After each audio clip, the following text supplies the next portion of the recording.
August 6, 2011, 2:38 a.m., Tangi Valley, Afghanistan. A Chinook helicopter carrying 38 people descended toward a landing zone in a narrow valley surrounded by mountains. On board were 17 Navy SEALs, some from the same unit that killed Osama bin Laden 3 months earlier. Also on board were 5 Army helicopter crew members, 3 Air Force Special Tactics operators, 7 Afghan commandos, and 1 military working dog. They were flying to reinforce a ranger team engaged in a firefight below. An AC-130 gunship circling overhead spotted 2 insurgents moving toward the landing zone with what appeared to be a weapon. The gunship crew requested permission to engage. Permission was denied. The Chinook continued its approach. At 200 feet altitude, an RPG streaked up from the darkness and connected with the helicopter's rear rotor blade. The explosion severed over 10 feet of the rotor. Extortion 17 went into an uncontrollable spin, dropped like a stone, and slammed into the ground at over 150 miles per hour. The fireball was visible for miles. Everyone on board died instantly. It was the single deadliest day in Navy SEAL history, the single deadliest incident in the entire Afghan war. And it happened just 96 days after the mission that killed bin Laden. This is the story of Extortion 17 and the questions that still haunt the families who lost sons that night. To understand what happened on August 6, 2011, you have to go back 3 months to May 2, 2011, the night SEAL Team 6 killed Osama bin Laden in Abbottabad, Pakistan. The operation was a triumph. America's most wanted terrorist was dead. SEAL Team 6 became legendary overnight, even though their identities were supposed to remain classified. But operational security was compromised almost immediately. Vice President Joe Biden publicly confirmed that SEAL Team 6 had conducted the raid. Media outlets ran stories identifying the unit. Hollywood started developing movies. The SEALs who'd been on that mission became targets, not just from terrorists seeking revenge, but from everyone who wanted a piece of the story. By August 2011, those same SEALs were back in Afghanistan, conducting missions in the same dangerous valleys they'd operated in for years. But now the Taliban knew who they were, and the Taliban wanted payback. August 5, 2011, evening.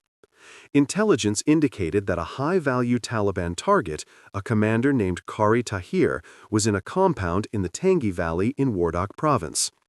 The Tangi Valley was one of the most hostile areas in Afghanistan. It was a known Taliban infiltration route surrounded by mountains that provided perfect ambush positions. A team of Army Rangers was assigned to conduct the capture or kill mission. The plan was standard: insert by helicopter under cover of darkness, assault the compound, capture or kill the target, and extract. The Rangers would have support from an AC-130 gunship overhead and a quick reaction force on standby in case things went wrong. The Rangers inserted successfully and began their assault. But the Taliban fought back harder than expected. The firefight intensified. Taliban reinforcements were moving toward the area. The Rangers needed help. They needed the quick reaction force. That's when the call went out to Naval Special Warfare Development Group, SEAL Team 6. A 17-man element was ready at Forward Operating Base Schenck, about 30 miles away. Their job was exactly this: respond when missions went sideways. They'd done it hundreds of times before. The SEALs loaded onto a Chinook helicopter, call sign Extortion 17, along with the flight crew, Air Force combat controllers, and a team of Afghan commandos. The plan was to land near the compound, link up with the Rangers, and overwhelm the Taliban with superior firepower and numbers. Speed was critical. Get on the ground fast, before the Taliban could organize a defense. But there was a problem with the plan. Normally, a quick reaction force would fly in multiple helicopters, spreading out the personnel in case one aircraft was hit.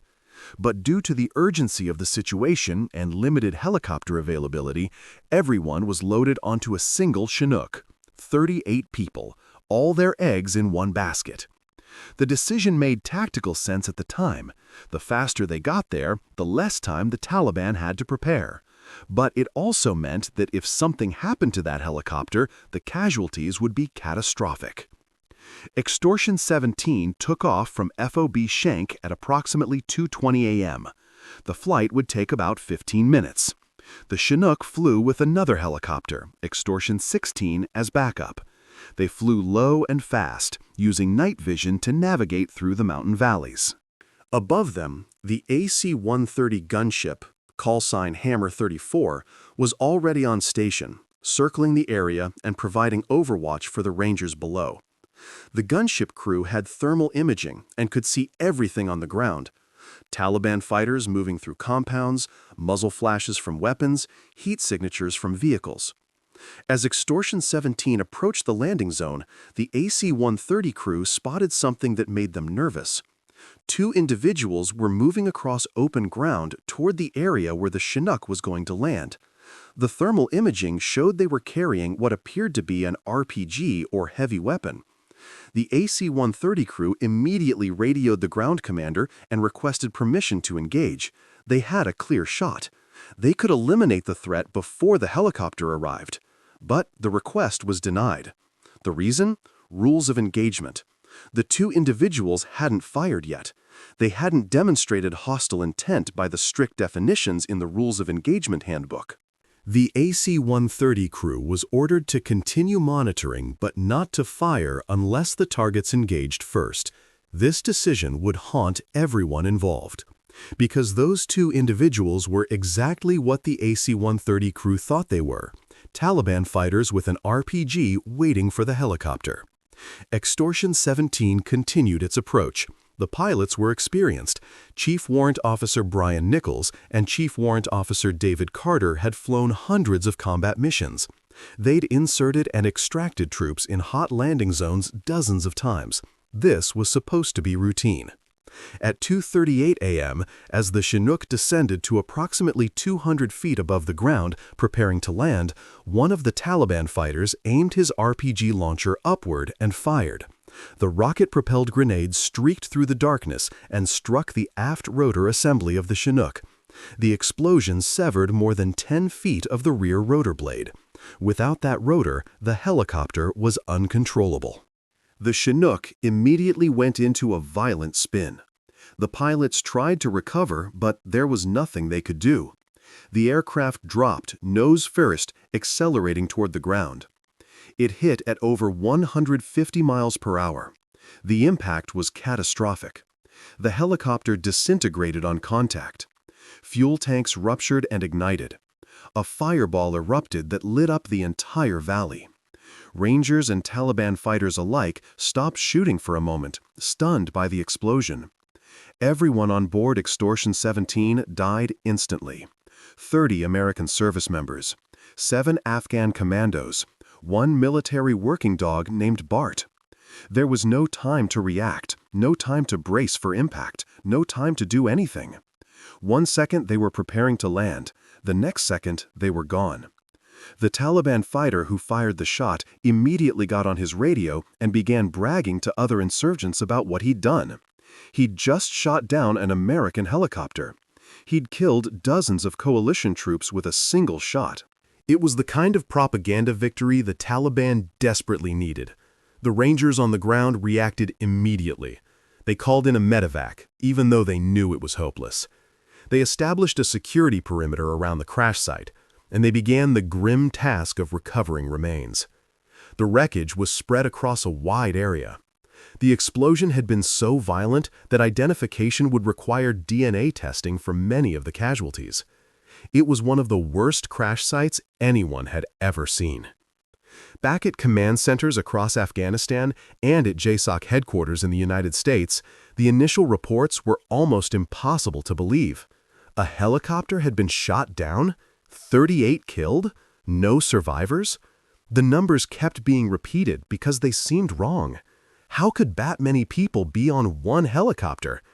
And then the roster came through. 17 Navy SEALs. Not just any SEALs, members of Naval Special Warfare Development Group, SEAL Team 6. Some of them had been on the bin Laden raid.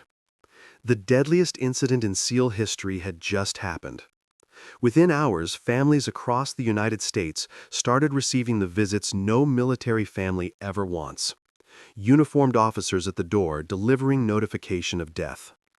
Parents, wives, children learned that their loved ones were gone, killed in action, Afghanistan. For some families, the grief was compounded by confusion and anger. Their sons had just helped kill Osama bin Laden. They'd accomplished the mission America had been trying to complete for 10 years. And now, 3 months later, they were dead? How did this happen? The military launched an investigation immediately. Every aspect of the mission was reviewed: the planning, the intelligence, the flight path, the rules of engagement, the decision to load everyone onto one helicopter. Investigators combed through radio transcripts, flight data, witness statements, and wreckage analysis.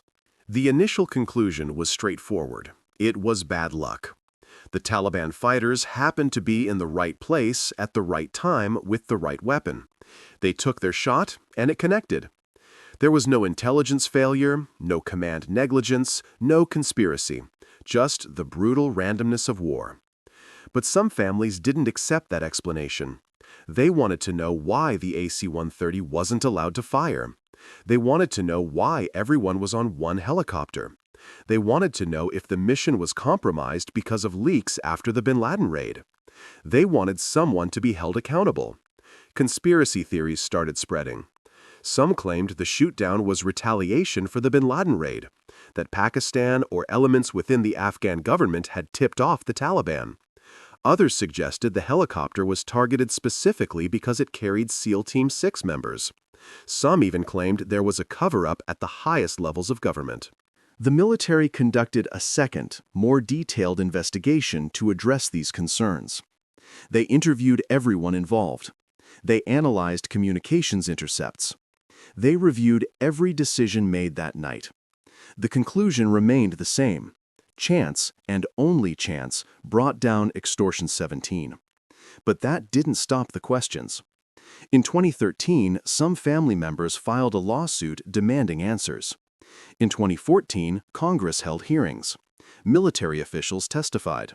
The rules of engagement were debated. The tactical decisions were scrutinized. One of the most painful aspects for the families was the media coverage. When the shootdown happened, news outlets reported that SEAL Team 6 members who killed bin Laden were among the dead. That wasn't technically accurate. The SEALs on Extortion 17 were from a different squadron within SEAL Team 6 than the ones who'd raided Abbottabad.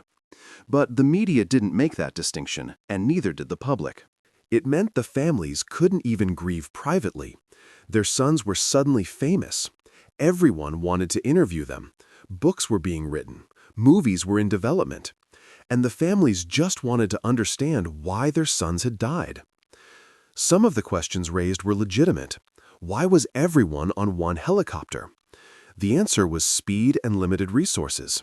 Having everyone on one bird meant they could get to the objective faster. But it also violated a basic principle of risk management. Don't put all your assets in one place. Why didn't the AC-130 fire on the insurgents? The answer was rules of engagement. The Taliban fighters hadn't demonstrated hostile intent by the legal definition. They were carrying weapons, but in Afghanistan, that wasn't unusual. Firing on them without clear hostile action could have resulted in civilian casualties and potential war crimes charges. But those rules meant the AC-130 crew had to watch, helpless, as the threat they'd identified shot down the helicopter. Why was the mission launched at all? The answer was that high-value target raids happened every night in Afghanistan. This was supposed to be routine. The Rangers had encountered resistance and needed support. Sending the quick reaction force was standard procedure. There was no way to know this particular mission would go catastrophically wrong. The Taliban fighters who shot down Extortion 17 were never definitively identified. In the days after the shootdown, American forces launched massive retaliatory strikes in the Tangi Valley. Dozens of Taliban fighters were killed. Whether the actual individuals responsible were among them is unknown. The funerals stretched across weeks. Navy SEALs were buried in Virginia Beach, California, Texas, and other states where they'd grown up or been stationed. Army aviators were laid to rest in Kentucky and Missouri. Air Force combat controllers were buried with honors. Each funeral was attended by teammates, family, and communities devastated by the loss. At the funerals, teammates gave eulogies that hinted at the classified operations these men had conducted. They couldn't say where they'd been or what they'd done, but they spoke about courage, brotherhood, and sacrifice. About men who volunteered for the most dangerous missions because someone had to do them. The military working dog, Bart, was buried with military honors alongside his handler. He'd been trained to detect explosives and had saved countless lives during his career. He died doing his job, just like the men around him. For SEAL Team 6, the loss was unprecedented. The unit had existed since 1980 and had conducted thousands of missions. They'd lost men before, training accidents, combat deaths, helicopter crashes, but never this many at once. 17 SEALs killed in a single incident. It was a wound the community would carry for years. The unit adapted. New operators were trained and assigned. Missions continued. SEAL Team 6 remained the premier counterterrorism force in the world. But everyone who served after August 6, 2011 carried the knowledge of what happened to Extortion 17. They knew the risks. They knew how quickly things could go wrong, and they volunteered anyway. In the years since the shootdown, the debate over rules of engagement has continued. Some argue that commanders were too restrictive, that allowing the AC-130 to engage could have prevented the tragedy. Others argue that the rules existed for good reasons, to prevent civilian casualties and avoid actions that would fuel insurgent propaganda. The truth is probably that both perspectives have merit. War is full of impossible decisions. Every rule designed to protect civilians also restricts tactical options. Every aggressive action that eliminates threats also risks killing innocents. There are no clean answers. What's undeniable is that the men on Extortion 17 were doing exactly what they'd trained for. They'd volunteered for special operations knowing the risks. They'd deployed to one of the most dangerous places on Earth because their country asked them to. And when Rangers needed help, they didn't hesitate. They got on that helicopter and flew into danger because that was their job. Some family members found peace with that explanation. Their sons died as warriors, doing what they loved, alongside brothers they'd trusted with their lives. It was the death they would have chosen if they had to choose. Other families never found closure. They still believe there are unanswered questions. They still think someone should be held accountable. They still wonder if things could have been different. In 2017, Gold Star families, those who'd lost loved ones on Extortion 17, were invited to a ceremony at Arlington National Cemetery. A memorial was dedicated with the names of all 38 individuals who died that night. Teammates who survived came to pay respects.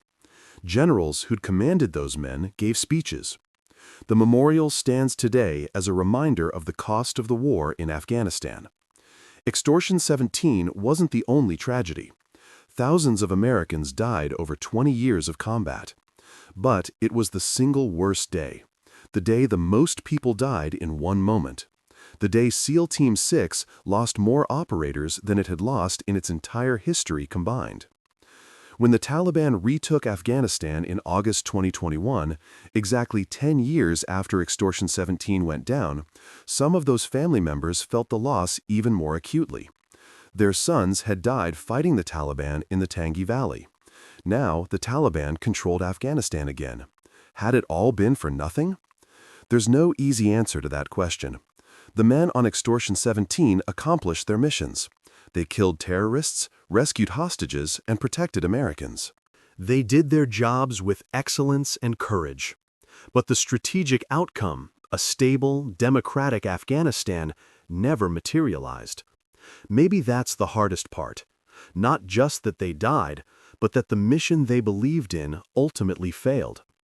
20 years of war, trillions of dollars spent, thousands of lives lost, and Afghanistan is back where it started, controlled by the Taliban, a safe haven for terrorists. But that doesn't diminish what those men did. It doesn't make their sacrifice meaningless. They served honorably. They fought bravely. They died protecting each other.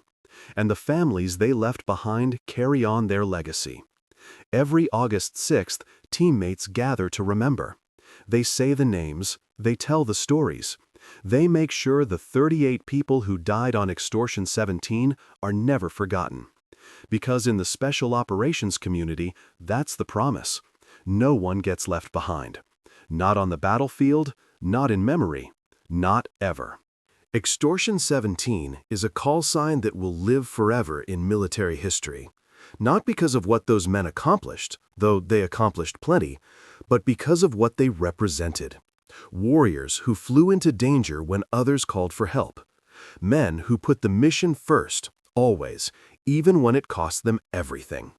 That's the story of Extortion 17, the deadliest day in SEAL Team 6 history, and a reminder that even the most elite warriors in the world are mortal, that courage doesn't make you invincible, and that every time someone puts on a uniform and goes to war, they're risking a loss like this. A flight that doesn't come back. A mission that ends in fire. A family that gets the knock on the door.